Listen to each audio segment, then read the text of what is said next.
Boa noite, meus irmãos. A paz e a graça do nosso Senhor Salvador Jesus Cristo. É sempre uma honra e um prazer estar com os irmãos. Eu louvo a Deus me permitir estar aqui e agradeço também o pastor Diego e os irmãos pelo convite. Que Deus possa abençoá-los, que esse ano de 2026 seja um ano de bênçãos abundantes em nome do Senhor Jesus Cristo. Aproveitar que vocês estão em pé, vamos ler a palavra do Senhor, livro de Josué, capítulo 1, Josué capítulo 1. Glória a Deus, glória a Jesus, louvado seja o nome do Senhor. Josué capítulo 1, do versículo 1 até o versículo 9, esse primeiro trecho do capítulo. Diz assim a palavra do Senhor: Depois que Moisés, servo do Senhor, morreu, o Senhor falou a Josué, filho de Num, auxiliar de Moisés, dizendo: Moisés, meu servo, está morto. Prepare-se agora e passe este Jordão, você e todo este povo, e entre na terra que eu vou dar aos filhos de Israel. Todo lugar em que puserem a planta do pé, eu darei a vocês, como prometi a Moisés. O território de vocês irá desde o deserto e o Líbano até o grande rio, o rio Eufrates, estendendo-se através de toda a terra dos heteus e até o mar grande, na direção do poente do sol. Ninguém poderá resistir a você todos os dias da sua vida. Assim como estive com Moisés, estarei com você. Não o deixarei, nem o abandonarei. Seja forte e corajoso, que você fará este povo herdar a terra que sob juramento prometi dar aos pais deles. Então somente seja forte e muito corajoso, para que você tenha o cuidado de fazer segundo toda a lei que o meu servo Moisés lhe ordenou. Não se desvie dela, nem para a direita, nem para a esquerda, para que seja bem sucedido por onde quer que você andar. Não cesse de falar deste livro da lei, pelo contrário, medite nele dia e noite, para que você tenha o cuidado de fazer segundo tudo o que nele está escrito. Então você prosperará e será bem-sucedido. Não foi isso que eu lhe ordenei? Seja forte e corajoso. Não tenha medo, nem fique assustado, porque o Senhor, seu Deus, estará com você por onde quer que você andar. Amém? Vamos juntos, só esse finalzinho aqui do versículo 9. Não tenha medo, nem fique assustado, porque o Senhor, seu Deus, estará com você por onde quer que você andar. Amém. Pode se sentar, meus irmãos. Não tenha medo, não fique assustado, porque o Senhor, seu Deus, estará com você por onde quer que você andar. Aleluia, louvado seja Deus. Deus vai estar conosco por onde andarmos. E Deus vai estar conosco para nos conduzir em triunfo e em vitória. Muito obrigado, minha irmã. Deus abençoe. Deus estará conosco para nos conduzir em triunfo e em vitória. A igreja vai começar os dias de comunhão e plantio. E quem planta, colhe. Quem planta, colhe. E a gente precisa tomar cuidado com o que nós plantamos, porque nós não iremos colher algo diferente daquilo que nós plantamos. E esse texto do livro de Josué, eu vejo como um texto que todos conhecem esse texto, e ele fala para a gente de vitórias. Deus promete aqui vitórias. Deus promete aqui que Josué vai conquistar a terra. Deus promete que Josué vai vencer, ele vai conquistar a terra. Mas o Senhor começa falando com Josué, e eu quero meditar com vocês de uma forma mais específica, em 4 versículos, o primeiro e o segundo, e o versículo 8 e o 9. No versículo 1, Deus vai falar para Josué e dizer para ele o seguinte: Moisés morreu. Não é assim que Deus começa a conversa com Josué? Moisés morreu. E aí a gente tem que parar e pensar: quem é o Moisés? Ou quem era o Moisés? Moisés era o líder. Moisés era o líder de Israel. E não era um líder que foi eleito pelo povo. Não teve lá uma eleição, né? Quem que vocês escolhem? A gente escolhe o Moisés. Pelo contrário, né? A gente vê que o povo muitas vezes ficou contra o Moisés. Moisés não foi um líder que também disse, eu quero ser o líder. Eu acho até que teve um momento na vida dele que ele quis ser o líder. Mas não foi nesse momento que ele se tornou o líder de Israel. A história de Moisés, a Bíblia fala para a gente que ele nasce lá no Egito, numa época em que o faraó estava oprimindo o povo de uma forma muito terrível, ele queria reduzir o número de hebreus. Então ele manda, todos os meninos que nascerem, joga no rio. Oferece eles como uma oferenda aos deuses do Egito, lançando eles nos rios. E a mãe de Moisés vai cuidar dele alguns meses, ele vai crescendo, não tem mais como esconder, ela põe o menino num cestinho e coloca aquele cestinho nas águas. A filha do faraó ouve o choro da criança, você conhece essa história, e ela adota o menino, ela leva o menino. A própria mãe de Moisés é que vai ser a ama que vai amamentá-lo e que vai ensiná-lo e vai conduzi-lo nos primeiros anos da sua vida. Mas depois ele fica lá no palácio do faraó, sob os cuidados da filha do faraó. Ele não cresce como um hebreu, ele cresce como um egípcio, e não um egípcio qualquer, mas alguém de linhagem nobre, alguém importante. Ele cresce lá no palácio. E aí a palavra do Senhor diz para a gente que quando ele tem por volta de 40 anos, ele vai ver os seus irmãos hebreus, e ele vê um hebreu sendo maltratado, e ele se revolta com aquilo. Ele se identifica com aquele que está sendo maltratado, e ele vai lá para defendê-lo e acaba matando o egípcio. Alguns dias depois, ele vê dois hebreus brigando e ele vai tentar apartar. E a palavra que vão dizer para ele é: quem é que te colocou como juiz sobre nós? Você está querendo ser o que sobre a gente? Você vai querer me matar como você matou o egípcio? E aí a notícia se espalhou e Moisés tem que fugir. Começa a segunda fase da vida dele. Ele deixa aquele palácio onde ele vivia, eu creio que com muito conforto, pastor. E agora ele está morando, está lá na terra de Midian. Ele vai se casar lá. E ele vai cuidar do rebanho do seu sogro, o Jetro. E vai passar mais 40 anos. Mais 40 anos. E lá em Êxodo, capítulo 3, vai dizer para a gente que agora ele com 80 anos, ele está cuidando de um rebanho que não é dele, é do sogro. O que ele tem? Nada. Tudo aquilo que ele teve lá no Egito, ele não levou nada, ele só levou a roupa do corpo. E aí Deus aparece para ele. E Deus fala para ele: Moisés, volta, porque eu vou tirar Israel do Egito. E eu acho interessante isso. Deus não fala para ele: você vai tirar. Deus diz: eu ouvi o clamor do meu povo, eu vi o sofrimento, e eu vou tirar o povo de lá. Mas como? Por meio de você. Você vai voltar e eu vou tirar. É isso que Deus fala para Moisés. E Moisés apresenta para Deus uma série de desculpas, né? Ô Senhor, eu quis fazer isso 40 anos atrás, eu tinha 40, estava forte, agora eu já estou querendo a minha aposentadoria. E Deus fala: não, é com você. E ele fala: mas eu não sei falar direito, a minha língua é pesada. E Deus fala: você vai. E Moisés voltou. Moisés voltou e Deus revela e manifesta o braço dele, o poder dele sobre o Egito. Você conhece a história. E o povo vai sair, não porque o faraó se convenceu com a conversa do Moisés, mas porque Deus mostrou que ele é Deus, que ele é o Deus que tem todo o poder no céu e na terra, é o Deus que tem todo o poder sobre a natureza e sobre a vida do homem. E foi assim que Israel saiu do Egito. Israel sai do Egito e as dificuldades acabaram? Não, as dificuldades continuaram. E Deus vai mostrando que Deus estava com Moisés, e Deus vai mostrando o seu poder por meio da vida de Moisés. Eles chegam num lugar que tem águas que não servem para beber, e Deus fala para ele: pega aquele pedaço de madeira, joga na água, e a água ficou boa. Eles chegam em lugares inóspitos e Deus vai transformando.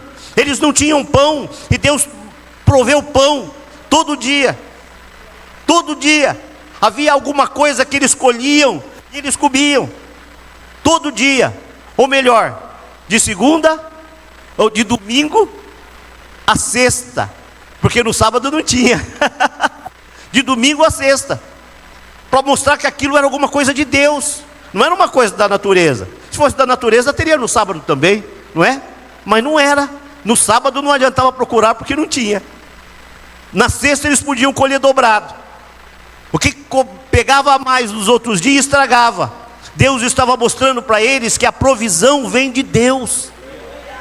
Deus estava mostrando para eles que Ele é o Deus provedor. Deus estava mostrando aquilo para Israel, para que nós hoje entendêssemos o que nós oramos no Pai Nosso: o pão nosso de cada dia nos dá hoje. Deus é o Deus provedor. Deus se revelou assim. O povo saiu do Egito. Deus dá as leis para Moisés. Eles constroem o tabernáculo. E esse receber a lei, construir o tabernáculo e se colocar novamente em marcha, dura quase 2 anos. Eles chegam lá em Cades Barneia. Os 12 espias vão ver a terra. Eles voltam. 2 deles dizem: a terra é boa e nós vamos conquistar. E os outros 10 dizem: não, a terra é boa, mas o inimigo é forte. O pastor Diego, é baixinho perto dos homens que moram naquela terra lá. Nós perto deles somos como gafanhotos. Nós vamos ser destruídos. Nós seremos mortos. Os nossos filhos serão levados como escravos. E o povo fala: vamos voltar para o Egito. Na eleição que foi feita ali, não elegeram Moisés não. Eles falaram: vamos eleger um capitão e vamos voltar para o Egito. E aí Deus começa a mostrar o poder dele. E Deus fala: esse povo não vai entrar na terra. A próxima geração entrará. Eles não entrarão. E agora eles vão começar uma caminhada, andando para lá e para cá. Estava na fronteira para entrar na terra e começar a conquista. Mas Deus não permitiu. E eles vão passar mais 38 anos andando. Quando morreu toda aquela geração, Deus falou para Moisés: você também vai morrer, Moisés, você também não vai entrar na terra. A gente vê isso lá em Deuteronômio 34. Deus fala para ele: sobe no monte, vê a terra e você vai morrer. Moisés subiu no Monte Nebo, ele viu a terra, abençoou as tribos e morreu. Essa é a história de Moisés. E aí agora a gente vai começar a história de um outro homem, a história de Josué. E a história de Josué, ela tem muito a ver com a história de Moisés.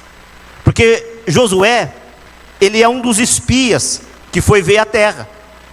Lá no capítulo 14 do livro de Josué, no versículo 7, ele diz assim: eu tinha 40 anos quando Moisés me mandou para ver a terra. Ele tinha 40 anos. Então significa o quê? Que antes de sair lá do Egito, Josué fez muito tijolo. Ele amassou muito barro. Ele carregou muita carga para os egípcios. Quem era o Josué? Era um escravo lá no Egito. Ele não era uma pessoa importante. Ele não era um homem nobre, não. Ele era um escravo que carregava peso, que carregava carga, que fazia tijolo, que amassava barro. Era isso que ele fazia. Mas esse homem, ele viu o que Deus pode fazer. Ele colocou a vida dele na presença de Deus, de tal forma que o nome dele foi mudado. Porque antes ele não chamava Josué. Como é que era o nome dele? Oséias. Ele se chamava Oséias. Está lá também em Números 13, no versículo 8, fala que ele é Oséias, o filho de Num. E no versículo 16 diz que Moisés deu a ele um novo nome, o nome de Josué. O nome Oséias significa salvação. Aleluia. Já era um nome bonito. O nome Josué significa o Senhor salva. Jeová salva. Aleluia. Deus estaria mostrando por meio da vida daquele homem que Ele é o Deus que salva. Ele é o Deus que salva. Deus mudou o nome de Josué porque Deus tinha um projeto com ele. Deus tinha um propósito com ele. Deus tinha um plano com ele. E eu até já vou dar um pulo e dizer que cada um de nós também já temos um novo nome dado pelo Senhor. Um dia nós vamos receber lá no céu. Eu lá no céu acho que não vou ser mais o Luiz, mas eu tenho um novo nome. E você tem um novo nome que será dado pelo Senhor. Isso significa que Deus tem projetos e propósitos conosco. Deus tinha um projeto, Deus tinha um propósito com Josué. E Deus fala para Josué: Moisés, o meu servo, morreu. Moisés, o meu servo, morreu. É assim que Deus começa a conversa com Josué. Quando Deus fala para Josué: Moisés, o meu servo, Ele também está dizendo o seguinte: Moisés não era um autônomo, não era alguém que trabalhava por conta própria, né? Ele não era um homem independente. Ele era o servo do Senhor. Ele estava fazendo aquilo que Deus queria que ele fizesse. Não era o projeto de Moisés, não era o plano de Moisés, não eram os propósitos de Moisés, era o plano de Deus, era o projeto de Deus. Ele estava fazendo ali o trabalho de Deus. Quando Deus fala para Josué: Moisés, o meu servo, está morto, Ele está dizendo: aquele que estava me servindo para fazer essa obra morreu. E aí Ele diz: prepare-se agora. É assim que Deus começa: prepare-se agora. Por quê? Porque agora o líder é Josué. E se Josué vai ser o líder, ele não é o líder dizendo: oxa, agora eu sou o cara importante. Não. Ele tem que entender também que ele vai assumir a posição de servo. Moisés, o meu servo, morreu. E você se prepare agora, porque o servo que vai me servir, o servo que vai trabalhar e o servo que vai fazer é você. É você. E você vai levar esse povo a conquistar toda a terra que eu prometi. Tudo aquilo que tinha sido prometido, que Moisés não conseguiu fazer, Deus fala: vou fazer com você. Eu penso que Josué viu aquilo como um grande desafio. E quem não veria? Talvez ele tenha até pensado: mas o Moisés, que era o Moisés, não conseguiu, como é que eu vou conseguir? E aí Deus vai encorajá-lo, dizendo diversas vezes para ele, diversas vezes vai ser dito para ele: quem vai resistir a você? Não tenha medo, eu não te deixarei, eu não te abandonarei. Seja forte, seja corajoso. Depois Deus diz: seja muito corajoso, obedeça os mandamentos, não tenha medo. Deus insiste nisso, Deus fala com bastante insistência nisso. Deus diz para ele: você vai conquistar a vitória, você vai conquistar a terra, você vai conquistar a bênção que eu prometi a Israel. Você vai, não tenha medo, não tenha medo, não tenha medo. Deus bate nessa tecla. Por quê? Porque ele poderia olhar para o líder que ele tinha antes e falar: mas o Moisés, que era o Moisés, que desceu do monte com o rosto brilhando, e não foi um brilhozinho que foi dias o rosto de Moisés brilhava, que as pessoas não podiam olhar para o Moisés. Meu Pai do céu, meu Pai do céu.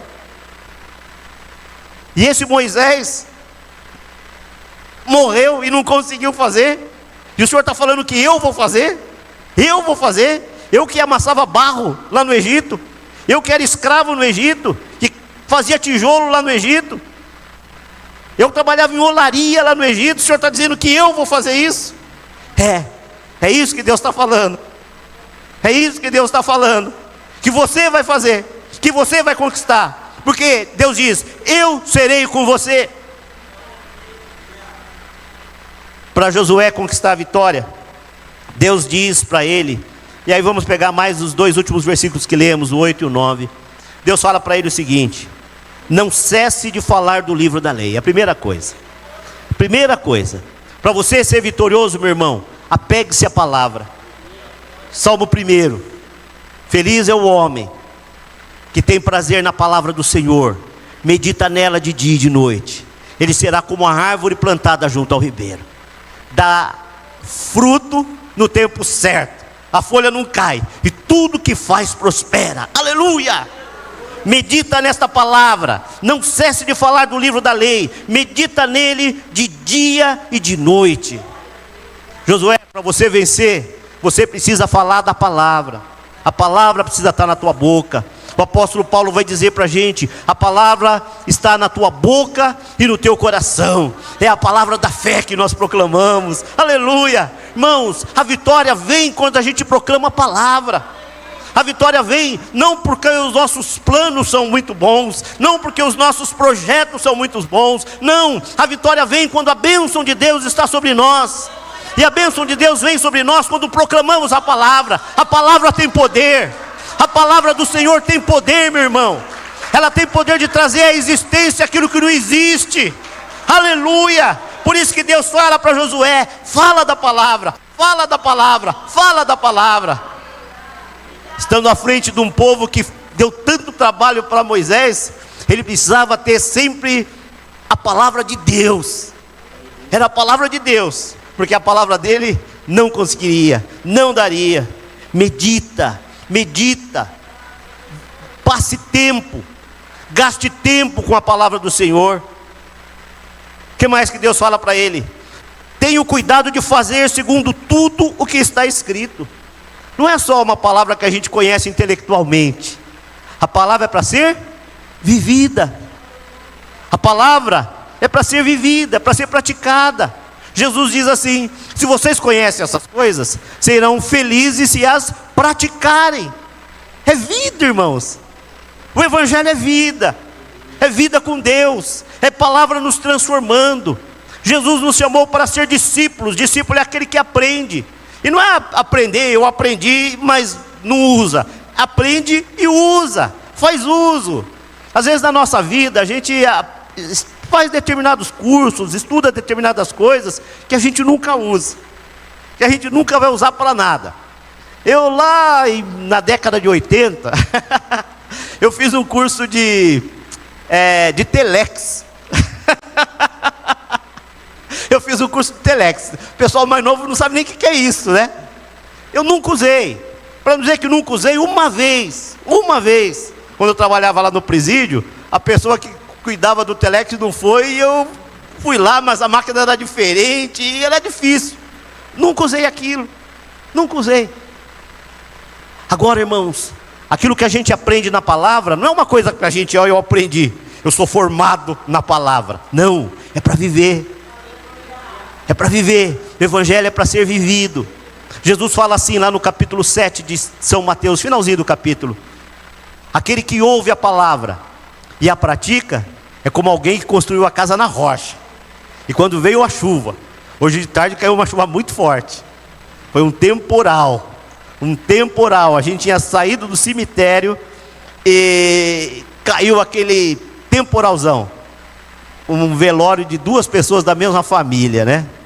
E eu acho que aquela família que estava vivendo a tempestade, não foi a gente no carro na tempestade, mas aquela família estava vivendo uma tempestade. O pai infartou, a moça estava internada no hospital e ela falou: quero ver o meu pai. O médico disse: não posso te liberar. Ela insistiu, o médico deu alta a ela pela insistência dela, ela foi para casa e morreu. E os 2 foram sepultados hoje. Tempestades vêm, irmãos. Tempestades vêm. A nossa vida só não vai ser destruída pelas tempestades se nós estivermos vivendo a palavra. Aquele que ouve a palavra e pratica é como alguém que construiu a casa na rocha. A tempestade veio, mas a casa ficou em pé. Aquele que ouve, aprendeu, sou formado na palavra. Mas vive? Não. A hora que vier a tempestade, a casa vai cair. A casa vai cair. E Jesus diz assim: e será grande a sua ruína. Nós precisamos viver a palavra, viver. Tenha cuidado de fazer tudo o que está escrito na palavra. E aí o Senhor diz para ele: então você prosperará e será bem sucedido. Quando você ouve a palavra, medita, pratica, vive, Deus vai abençoar você. Porque Deus não foge daquilo que Ele prometeu e falou na palavra. Deus não é aquele que diz uma coisa e faz outra. Os homens fazem isso, né? Os políticos fazem muito isso. Época de eleição, vem aqueles prometendo mundos e fundos, mas depois eles esquecem. Mas Deus é fiel à sua palavra. Deus é fiel à sua palavra. Deus diz: guarda a palavra, medita nela, vive a palavra, e você será bem-sucedido, e eu vou te abençoar. Aí o versículo 9, o Senhor fala para Josué: não sou eu que estou te ordenando? Não sou eu que estou ordenando para você? E aí Deus não diz para ele: olha Josué, eu estou te dando uma possibilidade. Não, ele está dizendo: eu estou te dando uma ordem. Eu estou ordenando para você aquilo que ele já tinha falado antes: seja forte. É uma ordem de Deus para você, meu irmão, minha irmã, seja forte. Por que seja forte? Porque a luta vem, as tempestades vêm, os ventos fortes vêm contra a nossa vida, e Deus fala para você: seja forte, não desiste, não volta para trás, não abandona, não deixa de congregar, permaneça fiel, seja forte. O ano está começando, irmãos. O que o ano vai produzir? Eu não sei. Eu peço a Deus que seja um ano de muitas bênçãos para você, mas as lutas vêm também, as batalhas vêm também, e Deus fala para você: seja forte. É uma ordem de Deus, é uma ordem, não é uma coisa facultativa. Seja forte. Deus fala: seja corajoso, seja corajosa, minha irmã, tenha coragem. O inimigo muitas vezes ele quer nos derrotar fazendo cara feia, mas tenha coragem, enfrenta, porque Deus vai estar com você, e Deus vai te dar a vitória. Nós cantamos aqui: se a tempestade me alcançar, Tu és o Deus da minha salvação. Tu és o Deus da minha salvação. Tu és o meu dono. Não foi isso que foi cantado aqui? Tu és o meu dono. Deus fala para Josué: Moisés, o meu servo, morreu, e agora você se prepara, porque você vai me servir. Somos servos de Deus, Ele é o nosso dono. Ele não vai nos deixar abandonados. Não vai, não vai, não vai. Tem um hino muito bonito. Como é que ele chama aquele cantor? O farol, tu és farol. Tu és farol que nos guia na tormenta. Conhece hino? É sim. É que esse hino é mais novo. Esse hino é mais novo. Esqueci o nome dele.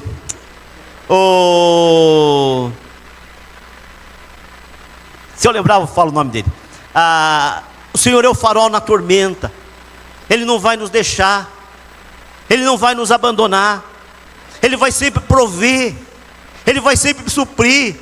Cada dia que o povo chegava lá, o pão estava ali, mas eles não trabalhavam, eles não plantavam, eles não colhiam, eles não iam no mercado, mas o pão estava ali.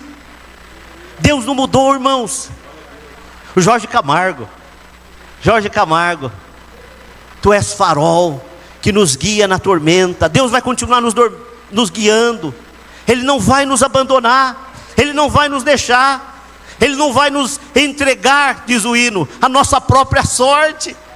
Ele não nos entrega a nossa própria sorte. Aleluia. Nós não estamos perdidos no mundo, abandonados à nossa própria sorte. Deus está conosco. Por isso que Ele fala: seja forte, seja corajoso, não tenha medo, não fique assustado. Deus está mandando isso, é uma ordem. Não fique assustado. O inimigo quer que você fique com medo. Mas eu não vou conseguir. Você vai conseguir, porque Deus estará com você. Porque é isso que Deus fala para Josué no final do versículo 9. Não tenha medo, não fique assustado, porque o Senhor, seu Deus, estará com você por onde quer que você andar. Josué morreu também, irmãos. Fala para o seu irmão: Josué morreu. A palavra é para você. Amém? A palavra é para você. Josué morreu. A palavra é para o Josué? Não, é para você. Se está na Bíblia, a palavra é para você, é para mim. Deus fala: não tenha medo, não fique assustado, porque o Senhor, o seu Deus, estará com você por onde quer que você andar. Aleluia. Por onde quer que você andar, o Senhor vai estar com você. O profeta vai dizer: desde a antiguidade, nunca se ouviu falar de um Deus como o nosso Deus, que trabalha em favor daquele que confia nele. Confie em Deus. Deus trabalha por você. Deus estará com você. Deus estará com você. Obedeça a palavra. Jesus disse assim, lá em Mateus 21, tudo que vocês pedirem em oração, crendo, receberão. Jesus tinha dito isso depois de ter amaldiçoado uma figueira e a figueira secou. Em Marcos, o evangelista repete esse texto: aquilo que vocês pedirem em oração, vocês receberão. Mas Marcos, ele coloca um outro versículo, 11, 24 e 25, ele diz: mas quando você orar, perdoa o seu irmão, perdoa aquele que te ofendeu, para que Deus te perdoe também, porque se você não perdoar, você não é perdoado. Você entende que há mandamentos para nós temos que obedecer, nós temos que viver. Jesus falou o seguinte: aquilo que você pedir vai acontecer. Mas lá em João 15, ele diz assim: se alguém permanecer em mim e a minha palavra permanecer nesta pessoa, tudo o que ele pedir acontecerá, receberá. Mas quando a gente não permanece no Senhor, ele diz assim em João 15, 6, é como o galho que foi lançado fora da videira, que foi cortado, que foi jogado fora, que vai ser pegado e lançado no fogo. Para sermos abençoados, precisamos permanecer no Senhor. E para permanecer nele, precisamos permanecer na palavra. Permanecer na palavra, obedecendo aquilo que a palavra fala. A palavra fala que nós precisamos gastar tempo com Deus, que precisamos congregar. Tem um pensamento maligno nos nossos dias, em que muitas pessoas dizem o seguinte: não, eu sou cristão, eu sou crente, eu tenho muita fé, mas eu não vou em igreja nenhuma, porque nenhuma igreja é certa, e nenhum pastor é certo, e o povo lá faz isso, e o povo faz aquilo. Irmãos, a Bíblia diz assim: não deixe de congregar, não deixe de congregar. Jesus não vem buscar cristãos, ele vem buscar a igreja. Jesus não vem buscar gente que tem muita fé, ele vem buscar aquele que crê e obedece. Ele vem buscar os crentes, a igreja, aquele que crê e obedece. Obedecer a palavra, irmãos. Precisamos permanecer na presença do Senhor. Precisamos permanecer, porque o inimigo tem comido pela beirada, e ele tem tirado muita gente. Antigamente a pessoa saía e dizia: eu não sou mais. Hoje eles dizem: não, eu sou. E a coisa fica mais difícil ainda. É mais difícil, porque a pessoa acha que não precisa voltar. Há um livro, o autor é o Rob Bell, que diz, o título do livro é Deus quer salvar os cristãos. Deus quer salvar os cristãos. Porque a gente, não adianta ter um título, não adianta a gente ter um título, eu sou cristão. Não adianta a gente ter uma religião, a gente precisa ter Jesus. Se alguém estiver em mim, as minhas palavras têm que estar nele, aleluia. A palavra de Deus em nós, a palavra nos transformando, Jesus nos transformando. E aí sabe o que acontece? O nosso coração fica alinhado com o coração de Deus. Quando nós estamos nele, a palavra dele está em nós, o nosso coração fica alinhado com o coração de Deus. E aí a gente não vai pedir coisas absurdas para Deus. A nossa oração já vai ser direcionada dentro do projeto dele. A nossa oração já vai ser direcionada dentro do plano dele, dentro do propósito dele. E aí as coisas vão acontecer. E aí você vai orar e Deus vai fazer. Você vai pedir e Deus vai responder de uma forma poderosa. E nenhum inimigo vai poder te vencer. Nenhum inimigo vai parar diante de você. Deus não mudou. E essa palavra que Deus falou para Josué, e eu posso dizer para você como Deus começou a conversa com Josué. Josué morreu. Josué, o servo de Deus, morreu. E você se prepare, porque Deus quer usar a sua vida, você, para que você seja um instrumento de bênção e de salvação nesse tempo. Sirva a Deus nesta geração. Sirva a Deus neste tempo. Seja você uma bênção, em nome de Jesus. Eu gostaria de orar com vocês. Vamos orar? Bendito Deus e Pai do nosso Salvador Jesus Cristo, eu quero te agradecer, Senhor, porque Tu és o Deus da nossa salvação, como nós cantamos aqui nessa noite, aleluia. Tu és o meu dono e a minha paixão, aleluia.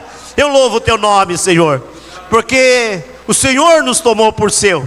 Não fomos nós que escolhemos o Senhor para ser o nosso Deus, mas o Senhor nos escolheu para sermos nós os servos do Senhor. E eu te agradeço por esta poderosa salvação que o Senhor levantou em nosso favor.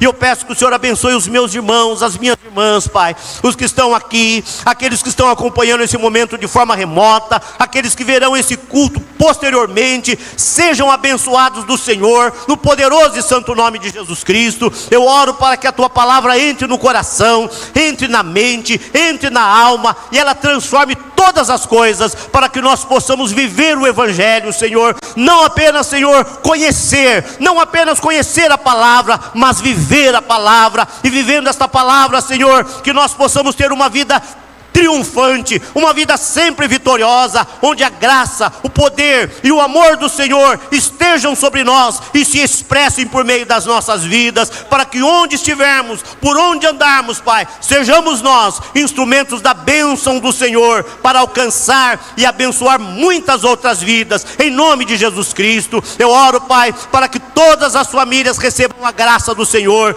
a graça da salvação, a graça do amor, a graça da paz, a graça da redenção, em nome de Jesus. Eu oro, Pai, para que o braço forte do Senhor venha se revelar. Eu oro, ó Deus, para que o poder do inimigo venha ser vencido e derrotado, e as famílias vivam a plenitude do Teu cuidado. Oh Senhor, sê favorável ao meu irmão, libera sobre ele a Tua bênção, sê favorável à minha irmã, e em nome de Jesus Cristo, libera a bênção e traz a resposta da oração. Oh Santo Deus, que esse ano de 2026 seja um ano de muitas vitórias para a igreja do Senhor, de crescimento, de edificação, um ano, Senhor, em que iremos plantar e iremos colher bênçãos abundantes. Nós cremos no santo e bendito nome de Jesus. Seja assim, ó Deus, sobre esta igreja, sobre os meus irmãos, em nome de Jesus. Amém, amém, e graças a Deus.